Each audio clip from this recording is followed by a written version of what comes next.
paw on their shirt, man, they're high-fiving and they're hugging and nobody's talking about, you know, and it doesn't really matter. That's their team. And it's the same thing within this room. We have 120 guys on this team, and there's a lot of these guys that are best of friends that would have never known each other if it wasn't for the game of football. They have great relationships for the rest of their life because of the game of football. And even though they were raised differently, or they think differently, or they have different religions, or they're different colors, or they came from different homes, whatever, or maybe even they have different sexual orientations, whatever. At the end of the day, teammates are teammates, and you know, you're all trying to achieve a goal. And I think players, when it comes down to it, is who can get the job done. That's the bottom line. Who can get the job done? Who's the best player to help the team win? You're often, I guess, scrutinized for your very unapologetic Christian faith. Does this? How do you rectify that? Some people would say that's not Christian to what? To be accepted of homosexuals. I don't think it's Christian to judge people. That's not my job to judge people. My faith calls me to be tolerant of people. My faith calls me to have acceptance. My faith teaches me to love everybody.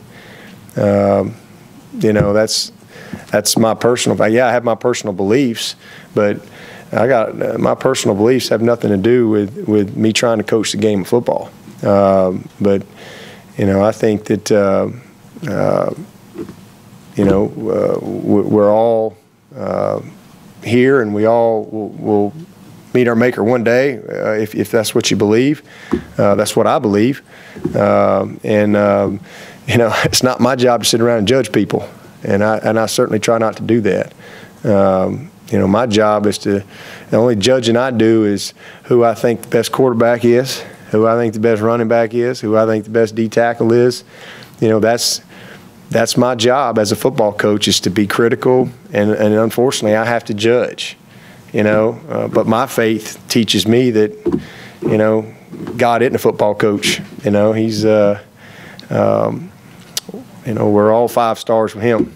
We're all first team, and that's the good part about my faith. You know, but that's a personal decision that I made a long time ago when I was 16 years old, and you know, I can't not be who I am. I think everybody has to be who they are. It would be very unfair for me if I have a gay player on my team for me to tell him, well, you can't be gay because this is this. Just like it'd be unfair for him to tell me, well, you can't be a Christian. I think, again, you know, you have to respect one another, and that's the great part of being a team and being a part of the game of football. And that's been my experiences for a long time. The friendships, the relationships with people that I probably would have really not ever had anything to do with or ever known. You know, it's been special because those bridges were built through the game of football. And I've been around all kinds of different people, different faiths and so forth, and never really had a problem at all. I'm assuming that the 4 players who were suspended, that came from the same incident, or it wasn't unrelated? Yeah, just broke the team rule. You know, not going to get into any specifics about it. It really doesn't matter, to be honest with you, whether it was all at the same time or a different rule or whatever.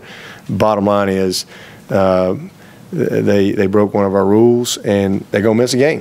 And, you know, they're going to miss the first game, you know, because, again, that's just that's the consequences.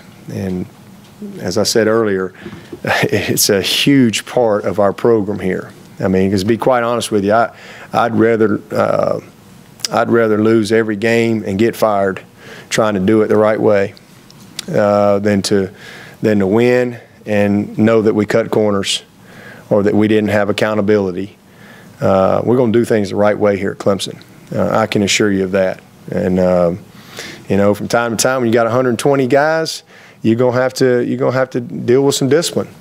And, you know, listen, I got a family of 5. I got 3 sons, and there's a lot of times I have to discipline them. You know, it just doesn't get written about in the public, you know, and it's unfortunate that that's the way it is for these guys. Because, again, these 4 guys come babysit my kids tonight. I love all 4 of these guys. These are good people. And it's unfortunate, but when you sign up for this deal, you know, we all live in a glass house, and it comes with the territory. And, you know, as my coach used to always say, if you're going to dance, somebody's got to pay the fiddler. And that's the bottom line. Anything else? Okay. Okay. See everybody tomorrow. Look forward to